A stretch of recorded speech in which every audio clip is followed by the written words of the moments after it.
All right, so we're going to do two things today. We're going to read the story, answer some questions on it, and then we are going to write a story together. Right? The story we had planned out last week, we're going to work on it together. Now, I guess before we do that, I had given you this sort of outline for the parts of a story, right? Attention grabber, backstory explaining how we got there, the present moment, a confrontational climax, a resolution or ending. And I had told you, and we wrote it down together, right? That if you're putting a twist at the end, you have to kind of sow the seeds for the twist coming up in the story, right? So this story has a twist coming up. Let's see if you could guess it now that you know it's there. I don't know if anybody has read this story. I don't think so. This is from a textbook, English for All. And even if you do use that series, it's from one of the 4 to 5, Form 4, Form 5 texts. So probably you wouldn't have seen it as yet. So hopefully this is exciting for everybody and new. Okay, let's take a look at this story. On the evening that I am considering, I passed by some 10 or 20 cozy barns and sheds without finding one to my liking, for Worcestershire lanes are devious and muddy, and it was nearly dark when I found an empty cottage set back from the road in a little bedraggled garden. There had been heavy rain earlier in the day, and the straggling fruit trees still wept over it. But the roof looked sound. There seemed no reason why it should not be fairly dry inside, as dry at any rate as I was likely to find anywhere. I decided, and with a long look up the road and a long look down the road, I drew an iron bar from the lining of my coat and forced the door, which was only held by a padlock and 2 staples. Inside, the darkness was damp and heavy. I struck a match, and with its haloed light, I saw the black mouth of a passage somewhere ahead of me, and then it sputtered out. So I closed the door carefully, though I had little reason to fear passers-by at such a dismal hour in so remote a lane. And lighting another match, I crept down this passage to a little room at the far end where the air was a bit clearer, for all that the window was boarded across. Moreover, there was a little rusted stove in this room, and thinking it too dark for any to see the smoke, I ripped up part of the wainscot with my knife, and soon was boiling my tea over a bright small fire and drawing some of the day's rain out of my steamy clothes. Presently I piled the stove with wood to its top bar, and setting my boots where they would best dry, I stretched my body out to sleep. So what do you make of the story so far? What has this person basically done to get into the cottage? Is this their cottage? It's not, right? They've broken in. For some reason, he's carrying around a thin iron bar that he uses to prise open the door. Right, so he's something, probably up to no good, right? So we have to watch and see what he does. But for whatever reason, he's soaked. It was raining. It's a countryside setting because it's a cottage, right? All right. I turned over. No, up here. I cannot have slept very long, for when I woke, the fire was still burning brightly. It is not easy to sleep for long together on the level boards of a floor, for the limbs grow numb and any movement wakes. I turned over and was about to go again to sleep when I was startled to hear steps in the passage. As I have said, the window was boarded and there was no other door from the little room, no cupboard even, in which to hide. It occurred to me rather grimly that there was nothing to do but sit up and face the music, and that would probably mean being hauled back to Worcester jail, which I had left 2 bare days before, and where for various reasons I had no anxiety to be seen again. Okay, so what kind of person is he? He just came from Worcester jail, so that means well, it doesn't seem like he didn't escape from the prison, but he's a criminal, right? An ex-convict of some kind, right? The stranger did not hurry himself, but presently walked slowly down the passage, attracted by the light of the fire. And when he came in, he did not seem to notice me where I lay huddled in a corner, but walked straight over to the stove and warmed his hands at it. He was dripping wet, wetter than I should have thought it possible for a man to get, even on such a rainy night. and his clothes were old and worn. The water dripped from him onto the floor. He wore no hat, and the straight hair over his eyes dripped water that sizzled spitefully on the embers. It occurred to me at once that he was no lawful citizen, but another wanderer like myself, a gentleman of the road. So I gave him some sort of greeting, and we were presently in conversation. He complained much of the cold and the wet, and huddled himself over the fire, his teeth chattering and his face ill white.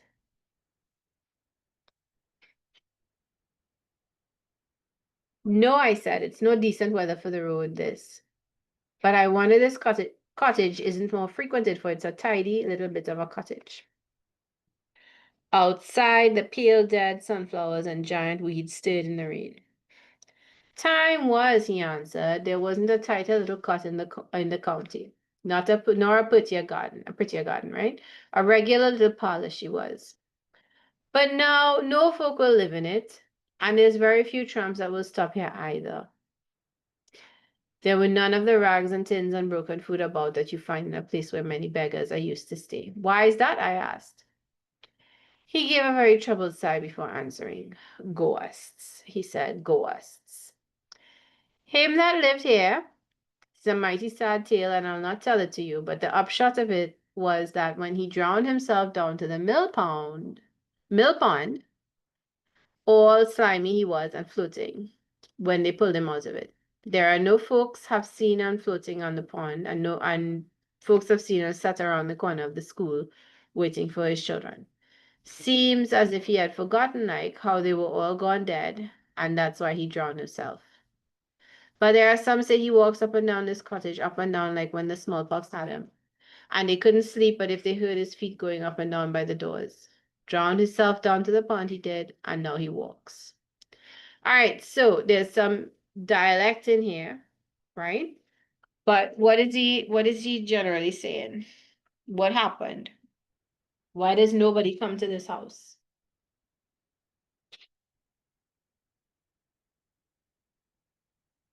Nobody comes to the cottage, not neighbors, but also not vagabonds looking for somewhere to stay, because it has,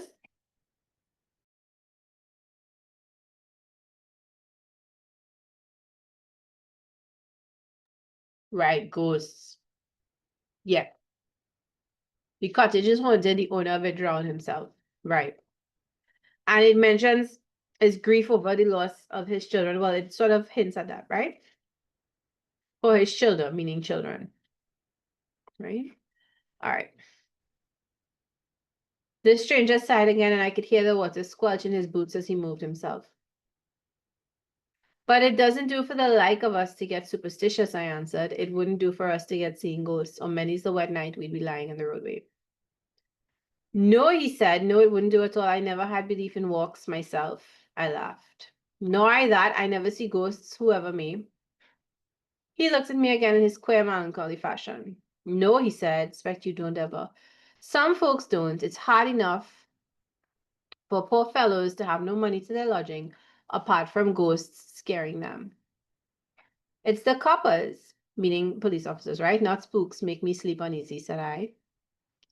What with coppers and meddlesome-minded folk, it isn't easy to get a night's rest nowadays. The water was still oozing from his clothes all about the floor, and a dank smell went up from him. God, man, I cried, can't you would never get dry? Dry? He made a little coughing laughter. Dry? I shan't never be dry. Tisn't the likes of us that ever get dry, be it wet or fine, winter or summer. See that? He thrust his muddy hands up to the wrist in the fire, glowering over it fiercely and madly. But I caught up my 2 boots and ran crying out into the night.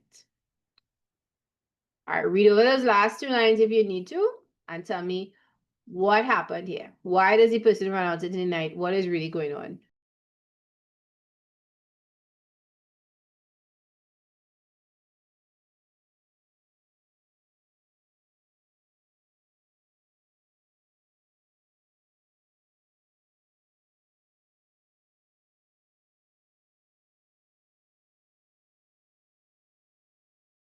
This second character in the story, who is he really? So the original criminal says, God, man, can't you never get dry? And he says, "'Tisn't the likes of us that ever get dry, be it wet or fine, winter or summer, see that? So he's always going to be dripping water. And look what he does. He thrust his muddy hands up to the wrist in the fire. He puts his hand in the flames, glowering over it fiercely and madly.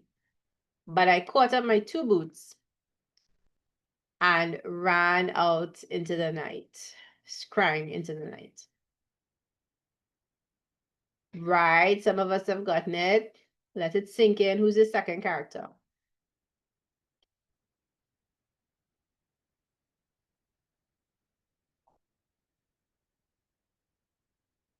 Right. This is the person who drowned himself. The story he just told was really about him. I love this story. This story just creeps up on you and you don't realize until they get to the end. And it's like, oh yeah, he is a ghost. Now, what are the clues they tell us? Let's just examine the structure of the story a little bit. The textbook has put some notes in the margin, right? Introduction. Well, this is what I might call background setting. Well, this doesn't start with a flash forward or anything like that. This actually starts in the background. It tells us where he is and why, and the setting, right? And then we meet the first character. Now, note they never say it to us, that I was an ex-convict looking for a place to sleep for the night. We figure it out from their actions, and that makes it more interesting, right? Apparently when our brains have to work to figure things out, it's more interesting to us. Who knew? Then they have a second character, which is, it turns out, is the ghost, right? A stranger. Now, if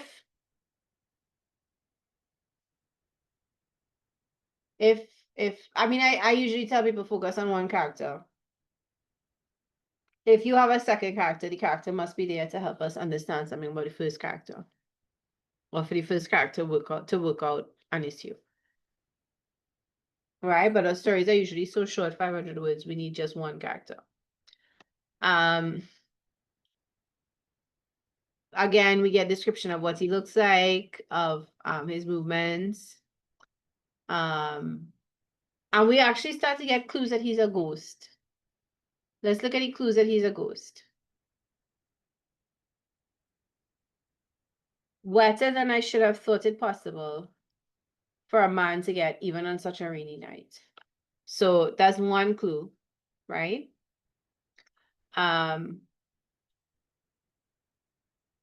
That because he's so wet, like that can't possibly be normal, right? And then if we look at the second page, we get more clues. Right? After he speaks, outside the pale dead sunflowers and giant weeds stood in the rain. So it's like the environment is reacting to him, but also it mentions dead sunflowers. Right? Oh, you know what else there was? There was a line that called him ill white. Remember that? Where is it? Is it here? They talk about his complexion. It was ill white.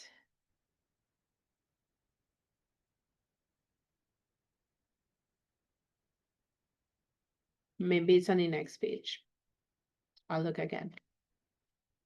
But it's as though he's sickly, right? I can't find it now, but it's there, right? And then the sighing, the story. He says, I never had belief in walks myself, meaning that spirits walk after they die. And then when he looks again in a queer melancholy fashion, right? All of these are clues that something is not quite right. Yeah. Right? So those are the little bits of foreshadowing as they build up the tension. And then the climax is at the very end. Look at the amount of space it takes. Not much, just a few lines. Everything is mostly built up, right? And then the resolution itself, which is just how the story ends, doesn't have to end happily. He doesn't have to vanquish the ghost. He just has to get away, right? For it to be an ending. Or not get away as, how we want the story to go. Okay, let's go back to our story now. Do you want to write this one or you want to write a different one?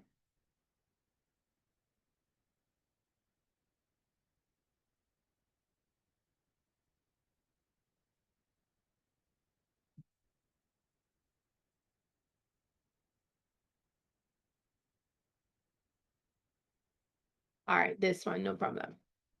So let's get a blank document open.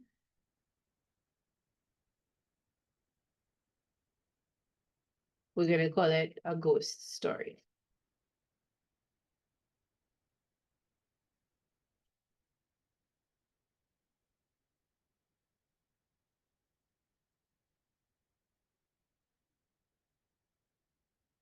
All right.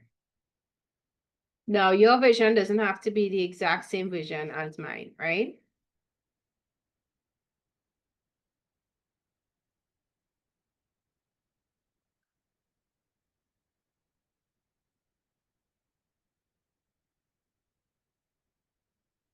All right.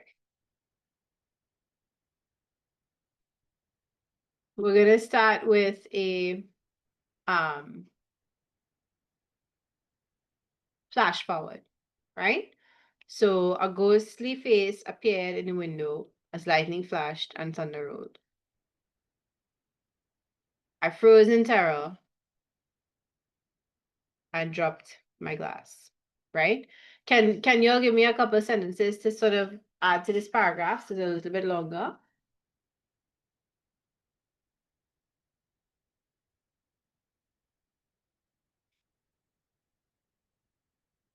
How do you think, if I had to describe how I'm feeling right now, how would I describe that in a sentence?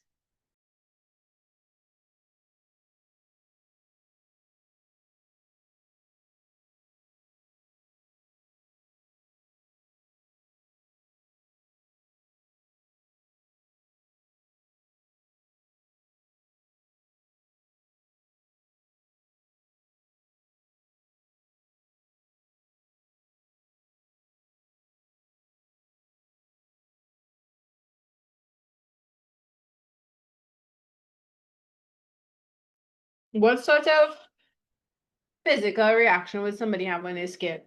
What would their body do? How would their stomach feel? What might happen to their skin? Um, what temperature? Okay, so my heart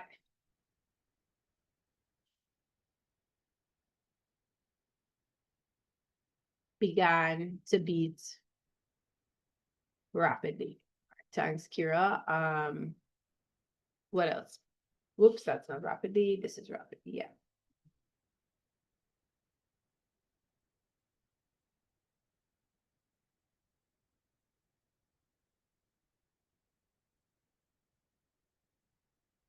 Perhaps the temperature in the room dropped.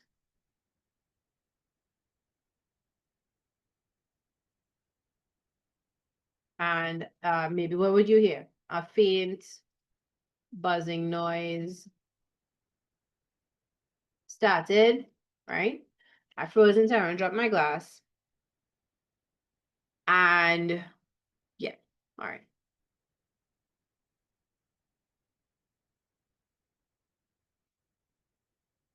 Right. But you could see all those things. My stomach churned, um, my eyes widened, right?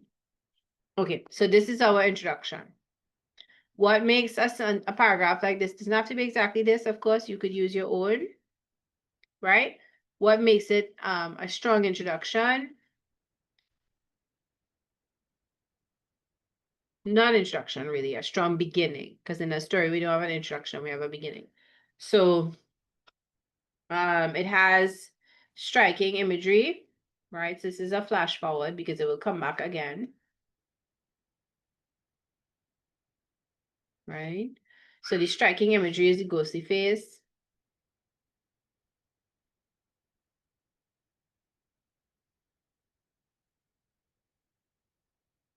It has physical reactions, right? So things people could process with their senses. Okay, this one, the temperature dropping is an appeal to the senses. Mm.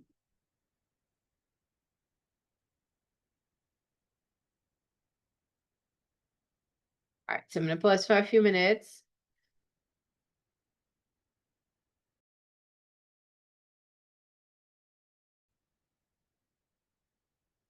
In our plan last week, we said that we were going to, next thing we have to explain is that parents had gone to dinner and that we had chosen to stay home. Rain was in the forecast, but it came more severely than expected. All right, so this is the plan. So don't write this down when we get across there, but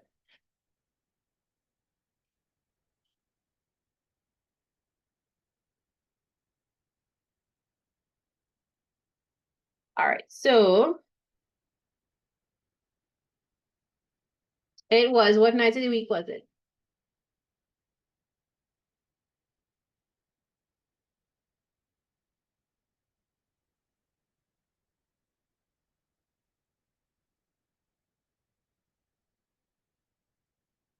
Probably a Friday night.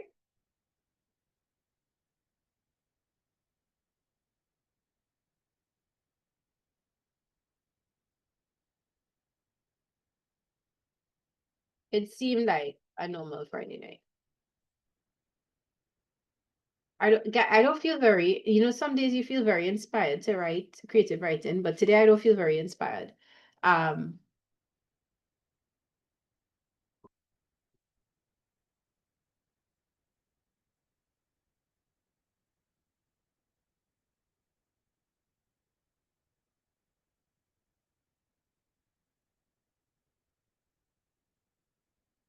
all right.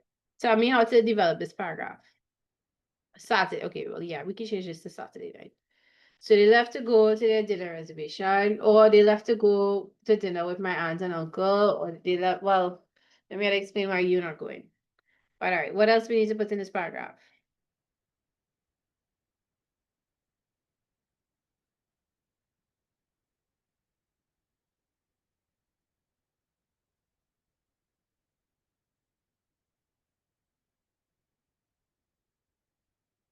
Can anybody brainstorm a sentence as to why we stayed at home?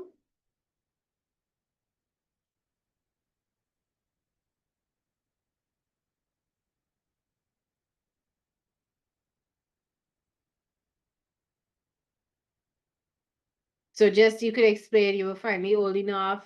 You didn't want to go to dinner with them.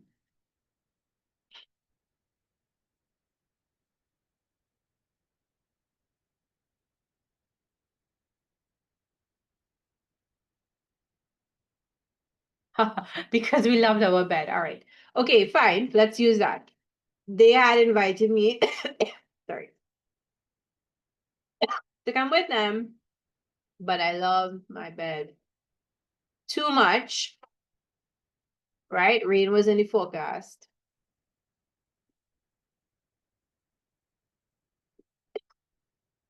And there were movies on Netflix to watch, right? Or where do you all watch movies?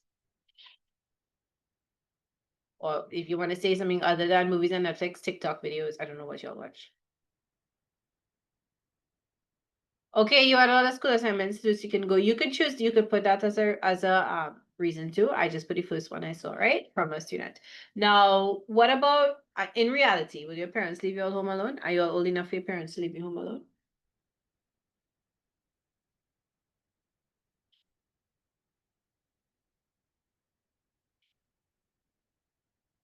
So the students I would worry most about are telling me yes.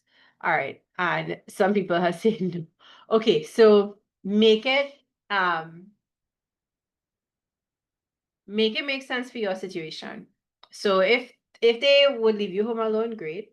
Then maybe we're pretending we're a little older for most people. Um, to make it believable, the story, I don't know. If they would not leave you home alone, you could address that, right? Normally they would tell me I was too young to stay at home, but what was different about this night?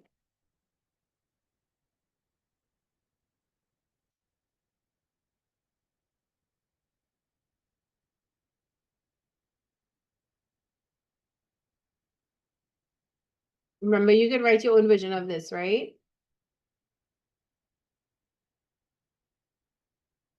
But um, the restaurant wasn't very far. And they had just installed a new alarm system, a new security system or something. They took that security system that Flo is advertising, where you just pay extra on your cable bill and you get home security. Right? I mean, and there could be other reasons too. They could be like, but I was a responsible child, but they would try to trust me more, or any other reasonable thing. Right? All right. So this is the background. So we've done the introduction, and now this is the background, right? Where's my mouse? Come back, mouse.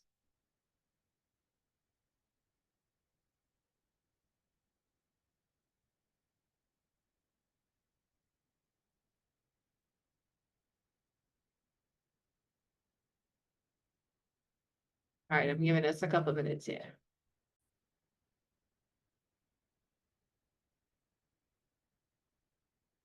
All right, so the electricity goes, there's a strange noise banging on the door, banging on the door, sorry, yeah, okay. All right. All right, I'm gonna clear away this writing now, right?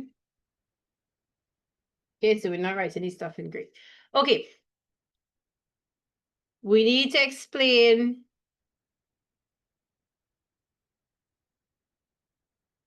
the electricity. We need to describe, we need to convey that the electricity goes away in a sentence.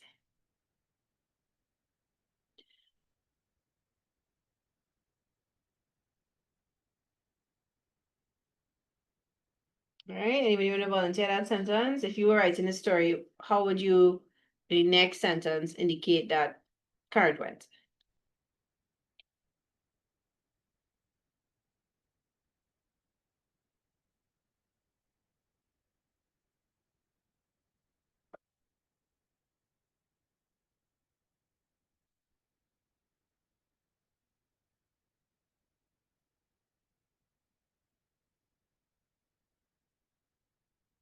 Allowed back from transformer, okay. All right. So what's the rain doing during all this, by the way? Okay, great. So the rain began to pour. All right, so somewhere during my second movie. No, my first movie was still the first movie. Second movie,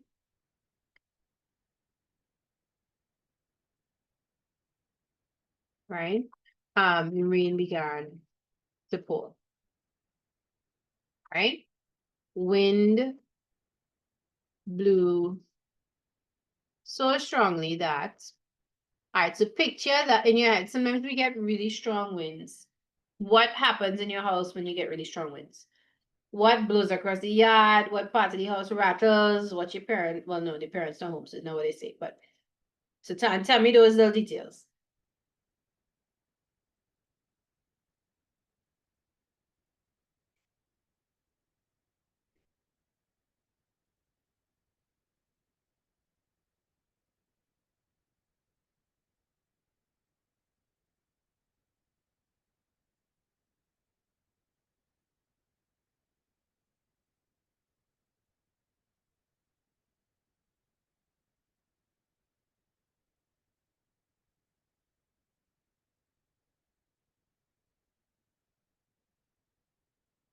All right, the galvanized sheet,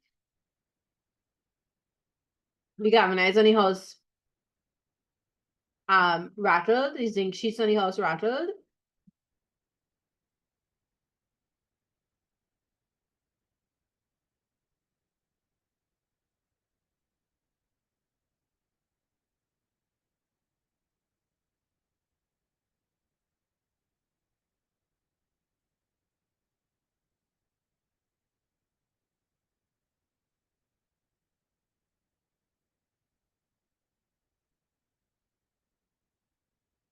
All right. Okay, without warning, there was a loud bang. Then all the lights in the house um blinked off, right? Okay, so we want to show what is happening as it happens. Okay, yeah, the windows could shake, the frame of the windows could shake, yes. Trees outside could sway from side to side, yeah. All right.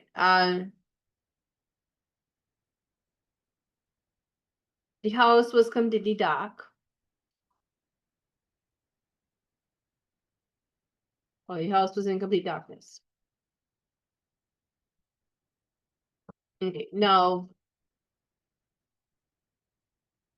if we remember, we have a face appearing in a window. So in my head, I'm going to have how this is how the rest of the story going to play out for me, right? I'm gonna have the character go downstairs, figure out a reason for them to go downstairs. They'll see the face, they'll run back up to the room and lock the door. And then that's when the parents will come home and save them. Right? Is there a different way you want the story to go?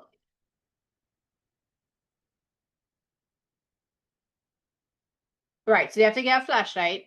And well, you all will know where you keep the flashlights or the candles or whatever in your house. For us, we keep our candles on the kitchen sink. So the house was in complete darkness. Right. Okay, so next paragraph, I knew I would have to make my way downstairs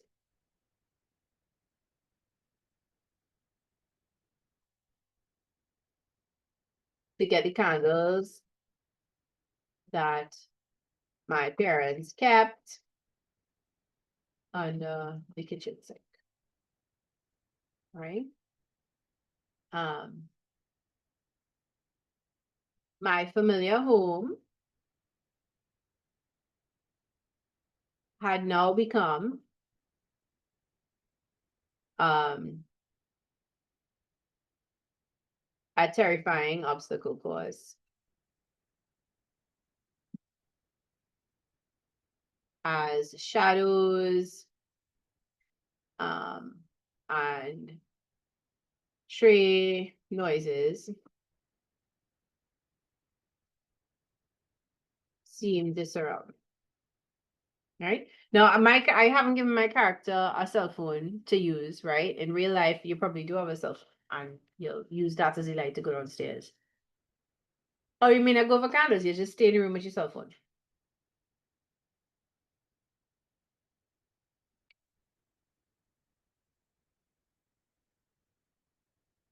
right? But to make it more dramatic, I've left that out.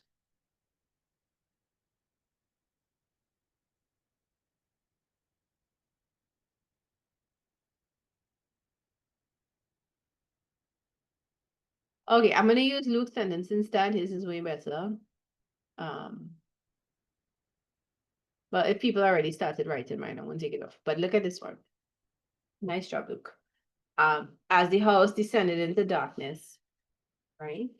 I started to notice the shadows moving as I moved down the stairs. The floorboards creaked in my ear. Um, the familiar home I knew now became a terrifying place, which I felt like I was a stranger to.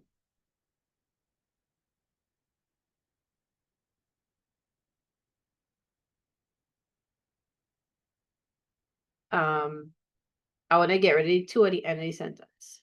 So maybe we could say in which I felt like a stranger. And we take off it too. All right. So I think this would be a nice alternative to what is above. Um,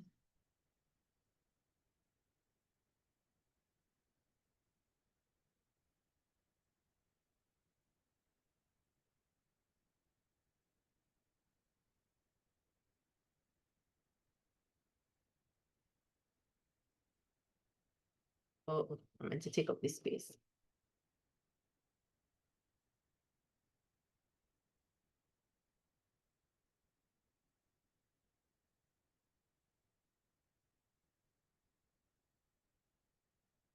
Right. Right? All right, so one of these two. And what is the purpose of this? We are building suspense, right? The characters beginning to get nervous, so we should also begin to get nervous, right? You could use one of these two or a combination of these two, but the point here is to build tension, suspense, right? Here we have introduced the problem. We've introduced the conflict.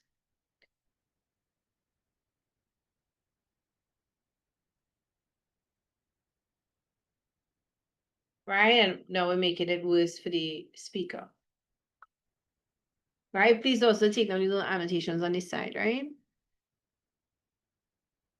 Um, Ghost to me is this, which is not scary. So when we do the description, one suggestion is let people fill in the blank about it being a ghost and describe it in other ways.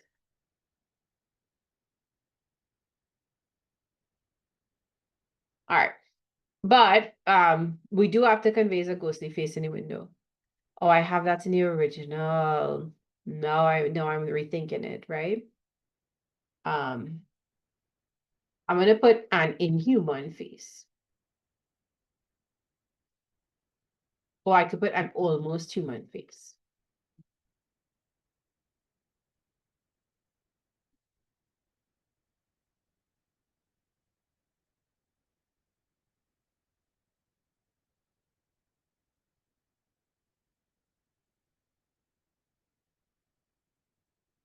All right. My heart began to beat rapidly. Temperature room dropped and a faint buzzing noise started. All right, so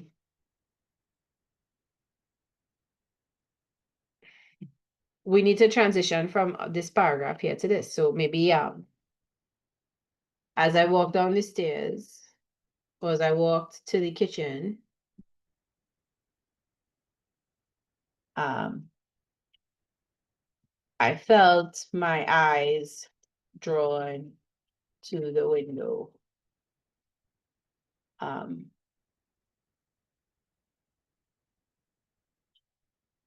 an almost human face appeared in the window, appeared as lightning flashed. I have to take off in the window because I have the window up above, right? And thunder rolled. My heart began to beat rapidly. Temperature in the room dropped. A faint buzzing noise started, and maybe in my ears, right? Um, Slowly, the face smiled.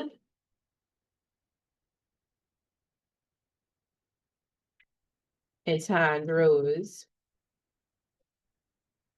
in a wave.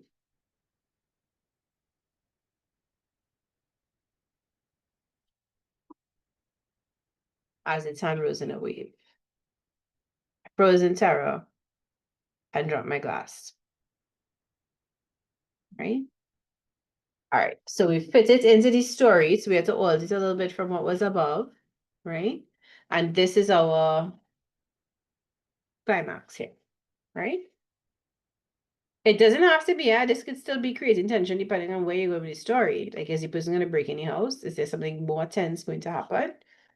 But I know that I'm going to take the story down. I'm going to have the person run up the stairs, hide in their room, and then luckily their parents going to come and rescue them.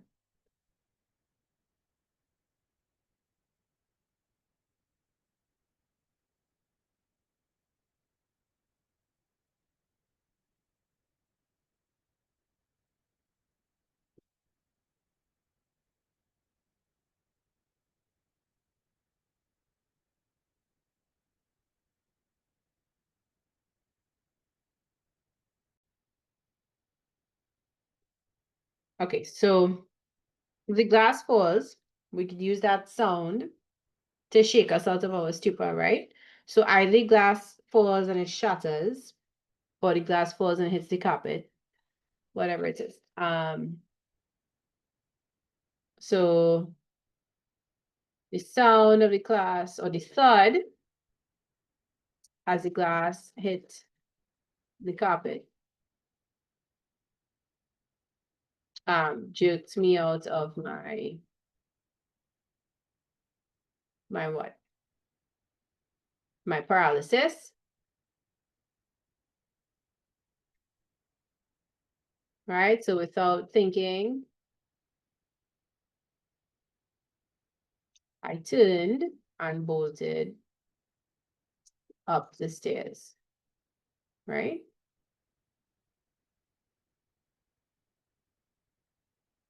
But I ran into my room and locked the door. Is there anything else we're gonna try to do as we run into the room? We lock the door. And then anything else we would do? Barricade the room, try to push something behind it.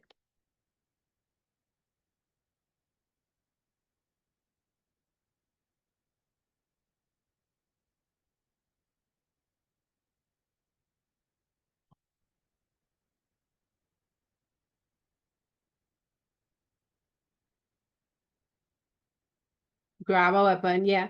All right, we can push. I think I personally would try to push something behind it. Or wedge something into it so that even if somebody's pushing, you do wedge something under it. So even if somebody's pushing, you do they can't get stuff on, right?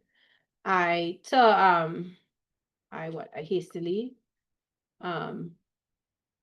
shoved at my desk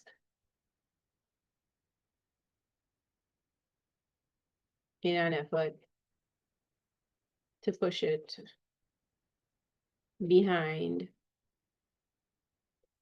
the door, right?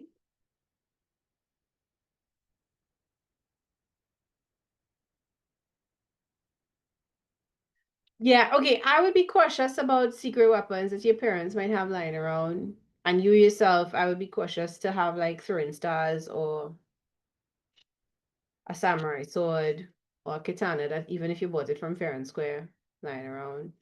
Even if the firearm is legal, a child using it might not be. But also the story would become outlandish. It's already outlandish with the ghost. So you have to make sure it's believable. Things that the typical people don't know you individually when they're reading your story, right? So it has to be something that a typical person might do, and a typical person might not reach for a firearm or have a sword or axe, battle axe ready to go in their collection. Unless for some reason at the beginning of the story you've explained the person was into competitive shooting or um, martial artists and you made it part of their identity. Yeah, they might faint immediately. It really is what might happen. And we could have had the story go that way. They dropped the class, then they fell to the ground senseless, and then when they wake up, it's because their parents shaking them awake. And that would be perfectly fine.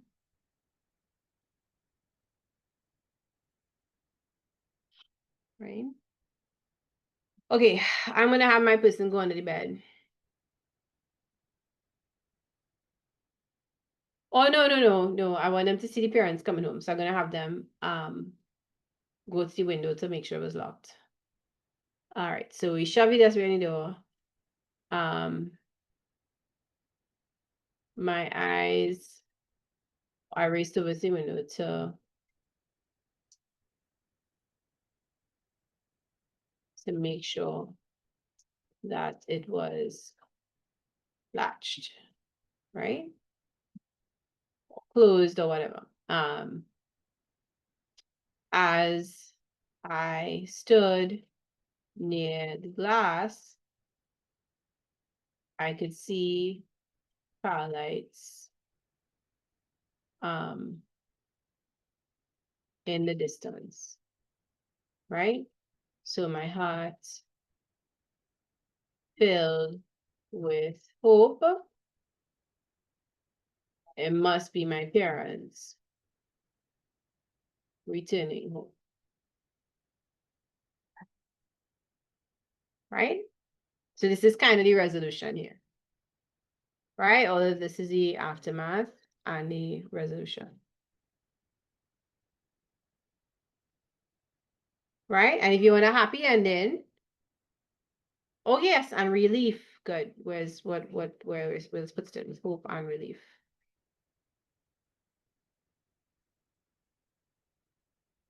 Right? All right. So if you want a happy ending, then you continue with this. Um, Not 2 minutes later, I heard footsteps running up the stairs, and my parents knocking on my door, asking if I was okay. Right? If you want a twisted ending, then you could put that in, and then you could have their phone ring, and it could be their parents on the phone asking them if they're okay because they're still 10 minutes away. Get it? So there's somebody who's pretending to be their parents outside and the actual parents on the phone, or vice versa. I don't know. Right? Yeah, I don't know. I'm gonna have a happy ending, right? So 2 minutes later, or not even 2 minutes later, I heard footsteps pounding up the stairs.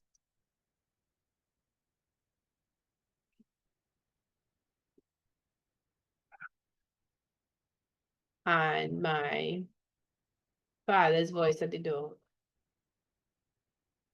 asking if I was okay. The ordeal was over. Right? And that's the end of the story. That's your resolution.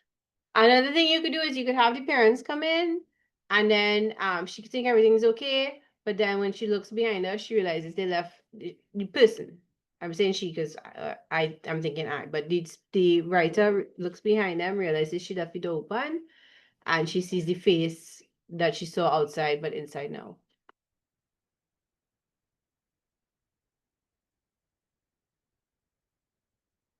Right? So you don't have to have a happy ending. You could have a you can still have horror at the end. Some people like horror stories. All right, so here's the resolution, right? And this was the climax. Right? And even if you have a resolution, you could still end it on a scary note. I know I'm not gonna watch Final Destination. I think perhaps I watched the first one ever created because it came out when I was much younger, and so some one of my friends probably tricked me into it because I do not like horror. And I saw the trailer for the new Final Destination movie. I was so horrified by that. No, I will not be watching the movie. Stop making our movie recommendations.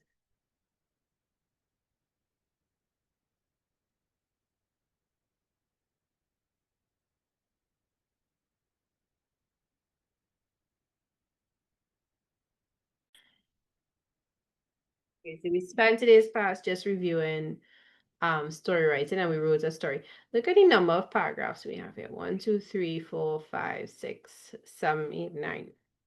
If you wrote down one of the two, somewhere here I give you a choice of two, right? Then you'd have 8. And look at the length. Like this last one is 2 sentences. So this is very different from an essay, right? You have more paragraphs to play with. Your paragraph length can vary. What's important when you're writing a story is that you start with a strong beginning. It must be interesting to the reader. So this one was a flash forward, which I swear by. But here in this story that we looked at, we had basically a setting. It was just a very interesting setting, right? Well, I don't know if you all found it interesting, but it definitely had a lot of description, right? Start with something gripping in the opening paragraph. Then continue, explain what the character is dealing with, start to build the tension, right? This is here. This is the tension building. Give them more tension. the most tension, well, this is like the climax of the story, and then the ending of the resolution, right? You could resolve things, the story resolves things, but you could also leave them unresolved, right? All right. Is there anything else that anyone is doing in school right now that you would like to work on before we change activities, you could say? Okay, what do you understand by the terms headlines and captions?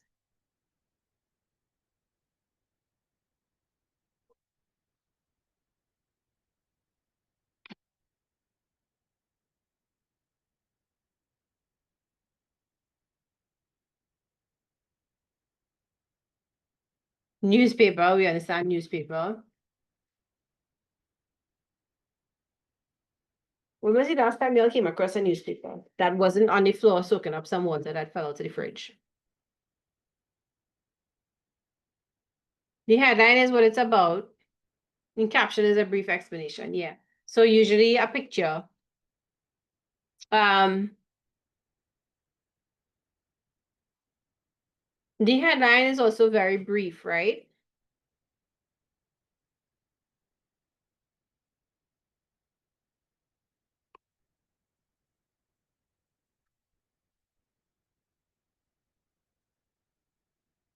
So it may not give details.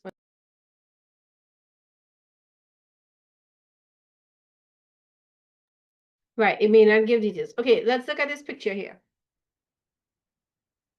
I know we don't have a lot of time left. A headline for this article might say, right, student injured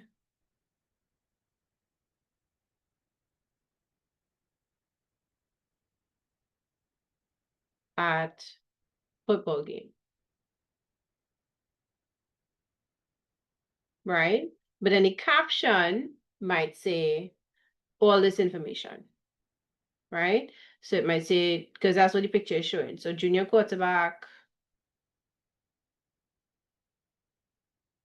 and then put his name Alex Rodriguez.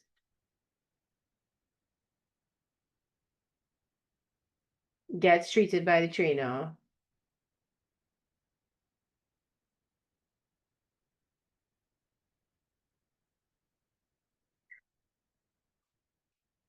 At Dublin High School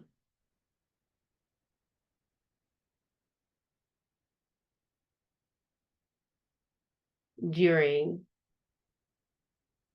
district playoff game, right? And probably I would leave this off, or maybe include it earlier on. Right, so that's the first thing to note. If you just look at it, nothing to write here, right? We're just looking. The headline is brief and doesn't give details, but any caption gives pretty much all the details. What happened, where it happened, who was involved, when it happened, and also why it happened, right? All right, let's find a more local example. Okay, this is a Guardian article. Matthews shines again, but England women sweep T20 series. Right? So we can, what based on this, what's the article going to be about?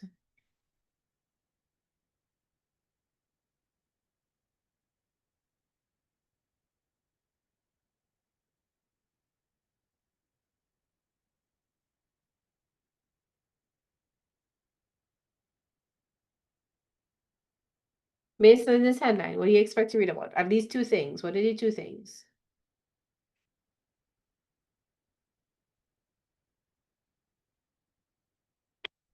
This person, Matthews, right? And whatever their success is. And then also England women sweep to T20 series, right? So I guess as a team. Now, if I scroll down past this woman and the bottle of non-alcoholic wine that she's holding,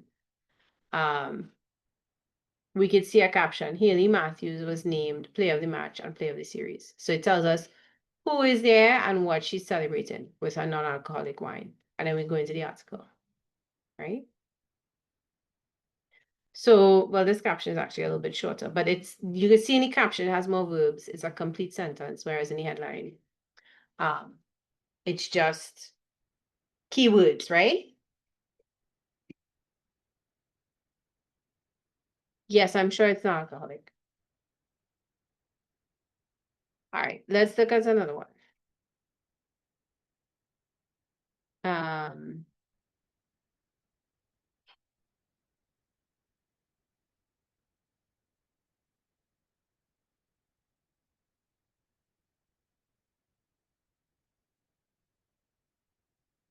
Specialist calls for retraining of doctors, right? So it doesn't say who the specialist is. It doesn't say which field of doctors he's looking at. He doesn't say why in the headline. It just says the basic nouns. So here's an example of one without a name, right? Even before it's Matthews, they just had the person's last name. And then the caption explains urologist Dr. Lal Sal at his office at Southern Medical Clinic, Crenker Street, San Fernando. And then we go to the article. All right. Okay, so how many of us are doing headlines and captions this term?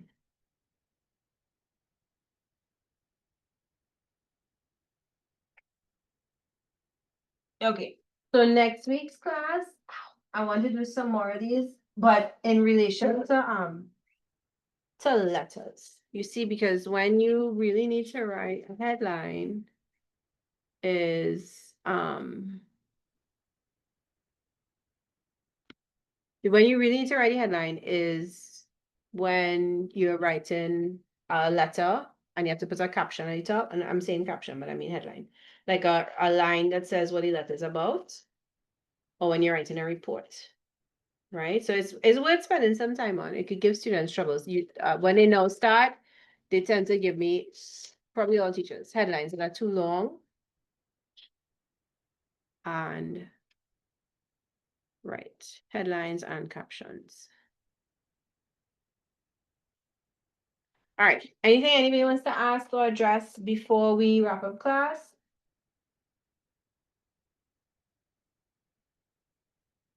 Okay, so once you have all of the notes, right, which is the story, next week we're gonna do headlines and captions, and I want to work on an argumentative essay, right? So y'all are free to go, and I'll see you all next week, right? Enjoy your rainy Tuesday.